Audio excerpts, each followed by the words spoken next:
I guess in general, playing UMD, you guys have played a lot of really close games, a lot of overtime games in the last, in your tenure here. Kind of what you're expecting again this weekend? Something close again? Yeah, it's been that way. You know what? And they're starting to hit their stride. As far as I know, Scott was hoping to have a better start, but they're definitely playing good hockey right now. You look at the impact that Perinovich is having on their club. They're just starting to get healthy. My guess is we'll probably see Sandberg in the lineup. My guess is Sweeney's probably going to be back in the lineup, if not very soon. They've been going through some injury bugs, so and they've been winning hockey games and playing very good hockey. As usual, the way Duluth plays is very tight. They win a 5-0 game on Saturday, and win a close game on Friday, and they're starting to really pick up where they left off last year. Let me ask you a little bit about Ryan, who's coming in here. Unique situation for him, obviously, with his dad on the bench. Do you talk to him about that at all, or talk about trying to maintain emotions or anything like that? Not really. Ryan, I've known Ryan for a long time, and previous to recruiting him and now having him as one of our players, he worries about how he can get better, and what his situation is right now. I'm sure once we get up to Duluth and, he's going to be around a lot of friends and family, and that's great for him. It's an opportunity for him to reconnect from his roots, and he's excited about just having the opportunity to be in the lineup and try and impact a hockey game.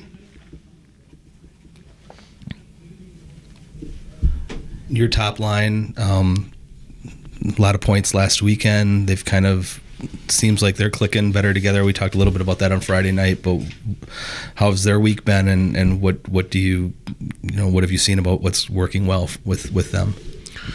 Well, they're playing a bit more of an honest game, and what I mean by that is, their A to B game of getting to and through people and playing in the hard areas, inside hash marks, defending so that if they do a good job of defending, they don't have to do it long, and they're starting to play a little bit better in transition as a unit of three.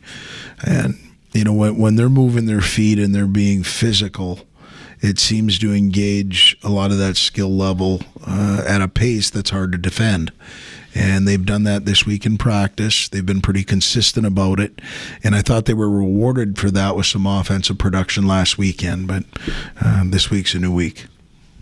You mentioned Scott Perinovich, the leading point scorer for defensemen in the country for UMD. Just as a team's game plan for us, obviously we've got a lot of depth, but I'm assuming that they take a look at Mark Michaelis and Parker Toomey, what that top line is doing, game planning for them without giving away any secrets, Hasty, what you're going to do with Perinovich. But it appears that their offense starts from the back end with him. How do you game plan for a player like that? Oh, just you're aware when he's out there, and his deception, his skating, his puck poise, vision makes him, really a guy that you've got to be aware of. He plays a lot of major minutes for him, all situations. I think the brighter the lights, the more he likes to play, and so keep him in front of you. Make sure you're not running at him and trying to create ice, because with his deception and his elusiveness, he can make you miss. So containment, you're not going to stop him. He's somebody that I think you've got to contain a little bit and try and make him go through you as much as possible. Going on the road, you don't have the line change advantage that you do normally at home. I'm always curious about that. Your thoughts on starting the game and then after your first couple of rotations going down the line, and how do you decide who gets out there, given the fact you don't have the last decision on who goes on the ice as a coach who's on the road? Well, you can manipulate that a little bit, but you don't. As the game is going on, just different rotations, seeing what they're doing, adjusting to that. But for the most part, we've tried to rely on our depth and allow us to have 4 lines on the road that can play against anybody. And so we'll probably stick with that. But there's obviously, you look at Kate's, that unit, I think is real dynamic, and been really impressed on video watching Richards play. He's heavy, he's hard. He does a lot of the things that are hard to defend, and they're as good a team as I've seen on tape. At once they get in the offensive zone, playing with the puck, they cycle a lot. They support the puck well. They're really good around the net. I've seen them work a couple of wrap plays where they get the weak side covered, and they've got a guy there to grab a rebound. They're good at taking it to the net. So, for us, we're going to have to do it in groups of 5, and it's going to have to be the guys that are out there, because we're not going to get those matchups that we have the benefit of when we're at home. College hockey world is a very small group. You're going up against a team that's coached by one of your friends, and Scott Sandlin. You've coached with Scott with USA Hockey before.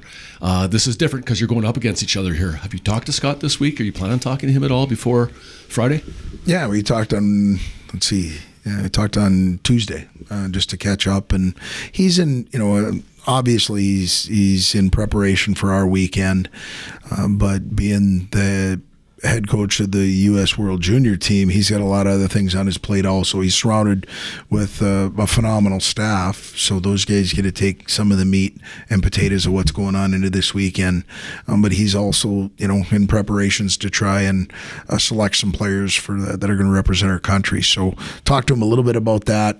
I talked to him a little bit about our weekend, where he's going to be when we get up there, and are we going to cross some paths. So I look forward to seeing him. A lot of respect for their program. Obviously, with Ryan being here and us having Wyatt Amat and some guys from the state and going back up there playing again, it's a great opportunity for us to go compete and learn a little bit about our program, why some guys get to reconnect during the holiday season.